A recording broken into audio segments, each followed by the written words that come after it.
Hey guys, welcome back to another video here on Toned In Entertainment, where we love pop culture. Today, it's time for another comic book review. Now, last month, I reviewed the Transformers My Little Pony comic book crossover issue number 1. Now, I went into this series as a Transformers fan and honestly not knowing much about the My Little Pony universe, but I learned a lot and I definitely had a lot of fun. I was definitely excited to see what was to come here in the future. Now, speaking of issue number 1, when I went to my comic book store this week, they still had one copy left on the shelf. I picked this one up, and guys, I'm going to be doing a giveaway next month here on Toned In Entertainment when I review issue number 3 of this series. Now, I'm probably going to do something simple like a real easy trivia question, something fun and simple, but you do have to be a subscriber to the channel to be in contention to get this copy for free. So guys, make sure you hit that red button right now, subscribe here to Toned In Entertainment, not only for that video, but there's a lot of fun stuff here on the channel already and definitely a lot to come here in the future. But now, what you guys came for, and that's my review of issue number 2 of the Transformers My Little Pony comic book crossover. As you can see here on this issue, we've got Grimlock, one of my favorite Transformers of all time. Come on, I've got the t-shirt on as well. Now, how will issue number 2 hold up? Will it still have that magic that issue number 1 had? Well, let's get on with the review. In issue 1, we got a little taste of Grimlock, but here we get a hefty helping of this famous Dinobot, as well as his star-struck new BFF, Spike.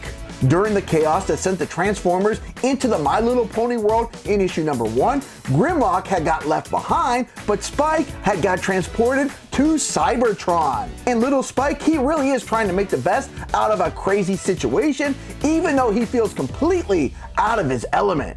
And even though there's only one Autobot left to protect the Ark where Spike is, this little dragon, well, he's gonna be in good hands because he's left with the most awesome, coolest of them all, Grimlock.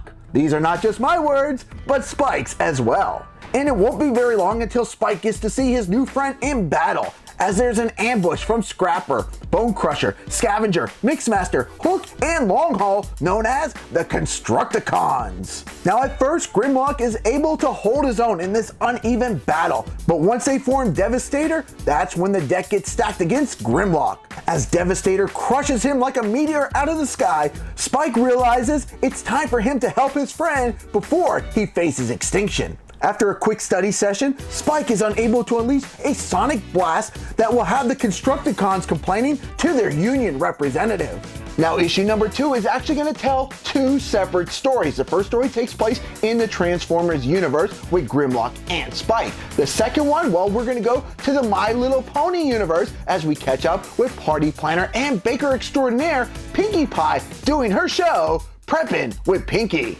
And her special guest for this show will be Autobot Gauge. Pinkie's hopes is that the My Little Ponies and the Transformers will learn something about each other's cultures during this exchange of recipes. Pinkie, well, she's gonna make multiple cupcakes. Well, you can sign me up for one of those cupcakes. I'm definitely down to try one of those out. And Gauge will make iron-filling casserole topped with her favorite energy reduction. Yeah, I'm gonna agree with the pony here in the crowd. I'm gonna pass on that one. But before these two can get back to baking, they're so rudely interrupted by Decepticon Shockwave, who says he's here to spice things up. But he didn't even bring a recipe to share. Shockwave believes that he can manipulate the My Little Ponies and turn them into Energon, giving the Decepticons the fuel they need. With some quick thinking and use of some creative weapons, Shockwave is given the boot and exits stage right. And you know what they say, the show must go on. And it looks like Pinkie Pie is actually gonna get to try Gauge's casserole. Now, on a scale of 1 to 10, I'm gonna give the Transformers My Little Pony comic book crossover once again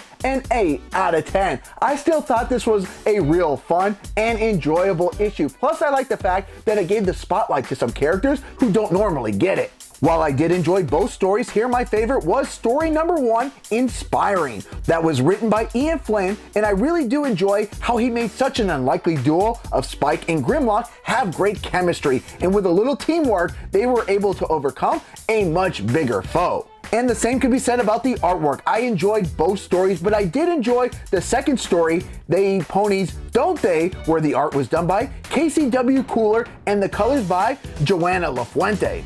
I love the audience reactions to the events that were unfolding in front of them. And to be honest, I love Pinkie Pie's facial reactions more than anything. Alright guys, well that's going to wrap up my review of issue number 2 of the Transformers My Little Pony comic book crossover. Can you guys believe we're already halfway done with this series? It's only scheduled to be 4 issues and I feel like we're just getting started. I'm hoping that the sales are good for this comic book crossover because I'm sure the creators have plenty of stories they can tell with these 2 big pop culture icons. Now, have you guys read issue number 2 yet? And what are your thoughts? Are you guys enjoying this series either as a Transformers fan or a My Little Pony fan? As a Transformers fan, I'm definitely digging it. I think it's a cool, fun, and interesting take. It's definitely different than what I expected, but I'm having a good time with it. Now guys, make sure you subscribe to that channel because like I said, next month, I'm gonna be giving away a copy of issue number 1 of this comic book crossover, but you do have to be subscribed here to Toned In Entertainment. All right guys, we'll see you guys in the next video. Subscribe to the channel. Do it. Go now. Do it now.